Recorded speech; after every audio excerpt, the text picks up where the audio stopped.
Hey guys, it's Nick Campbell here with Pete's RV Center, Connecticut. Hey, quick announcement here. The Springfield RV show is back, and Van's RV Center is going to have 20 Jaycos on site with factory help as well here. Just some really exciting stuff. We're going to debut the brand new Jay Flight SLX. It's a 3,000-pound trailer with a slide out, and it's got bunk beds. First show this trailer is going to be at this year, and Pete's RV Center of Connecticut is going to have it on display. We'd also like you guys to come check out the brand new White Hawk. For those of you who haven't been to our shows yet this year, the new White Hawk is out.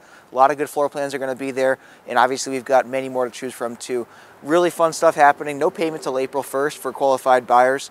Special finance package available. We're also giving away a week at Bailey's Campground for one lucky winner here. So come see us at the Big E in West Springfield. 20 Jaycos on site.